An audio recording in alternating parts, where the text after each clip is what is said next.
Mexico has elected its first female president, Claudia Sheinbaum, making history after securing a landslide victory. The 61-year-old former mayor of Mexico City promised her countrymen she won't fail them, but many challenges await Sheinbaum, including bringing a crime in Mexico under control.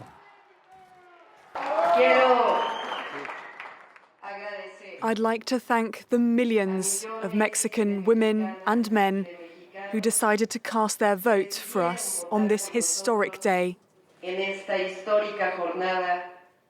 to help move forward the fourth transformation of public life of our country. This is a recognition by the Mexican people of the case we have made, of the results of our conviction and will. But above all, it is a recognition by the Mexican people of our plan for the country. We can now bring in Gema Kloppe-Santamaría, Associate Professor of Latin American History and International Affairs at George Washington University. Thank you very much for speaking to us here on France 24 today. What is your reading of these results? Well, I think this is a good news for Mexican democracy. Claudia Sheinbaum won in a landslide with plenty of support from the Mexican people. The candidates from the opposition recognized right away the results. So I think this is a demonstration of Mexico's robust democracy, despite of fears and anxieties that some people demonstrated. I think Mexico has shown to have very solid democratic institutions, and Claudia Sheinbaum was expected to win, and yet in democracy we know that we don't know the results until we know the results. So I think this is good news, and also we must celebrate the fact that Mexico has its very first female president in power. I want to talk about the gender issue in just a second, but I want to ask about violence, which, of course, affected this campaign. Will Sheinbaum's strategy be any different to her predecessors, because his hugs, not bullets approach has been criticized?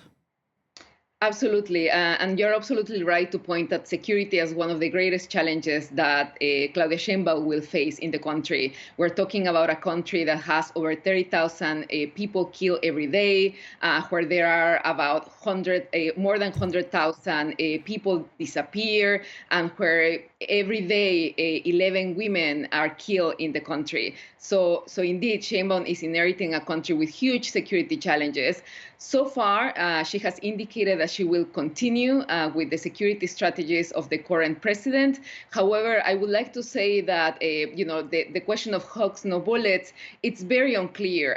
Even the current security strategy from the government has combined, on the one hand, prevention measures, which could be to a certain extent interpreted as hugs, but on the other hand, it has militarized the country, militarized public security, and Claudia Sheinbaum has repeatedly said that she will continue to bring in the military in public security operations, that she will continue ahead with the National Guard.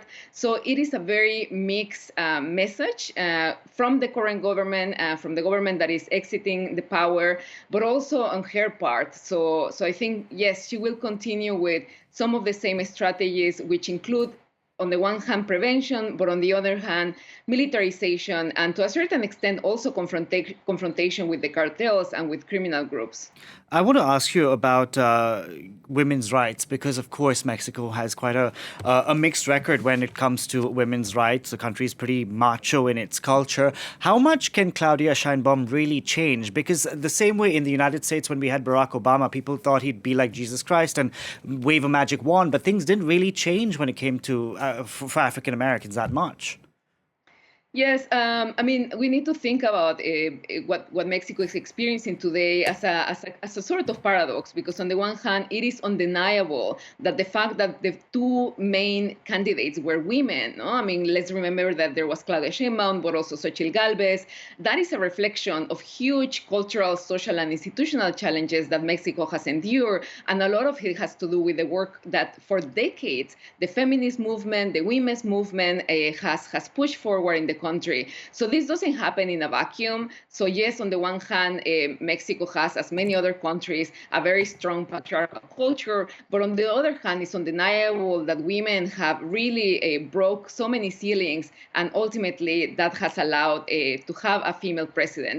But we cannot expect either, for the current president, for the incoming president, to change everything in the country. And indeed, like these changes will take decades.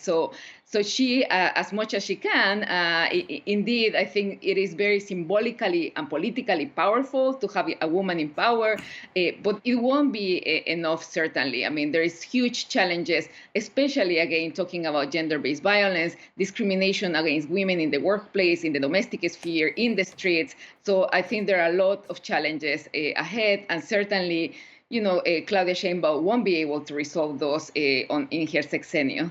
Yeah, we have a lot of femicides, of course, taking place in Mexico. Talk us through some of the most pressing issues she's going to have to deal with. Yes, so I will highlight first security. As we were saying, like the numbers of homicides are very, very high. Homicide rates have declined slightly, but homicides overall have remained at historic heights in Mexico.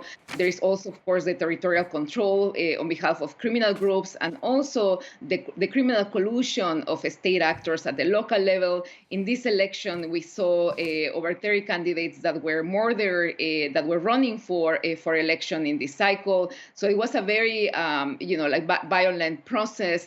And so on security questions, gender-based violence is also something that we need to consider. And Mexico has a crisis of disappearances that needs to be addressed, and the human rights organizations have denounced over and over again. There is, of course, many other issues aside from security. Environmental issues are quite important in Mexico, with water scarcity, wildfires, a lot of environmental challenges, air pollution that, we are hoping that Claudia Sheinbaum, being a scientist and being an evidence-based decision maker, will tackle. And of course, there's also many questions about the economy.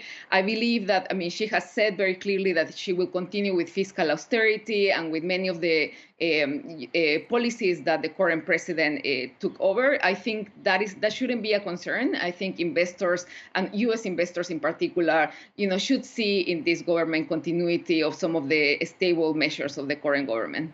Gema Kloppe-Santamaría, we're going to have to leave it there. Thank you very much for joining us on the program today. Of course, thank you for having me.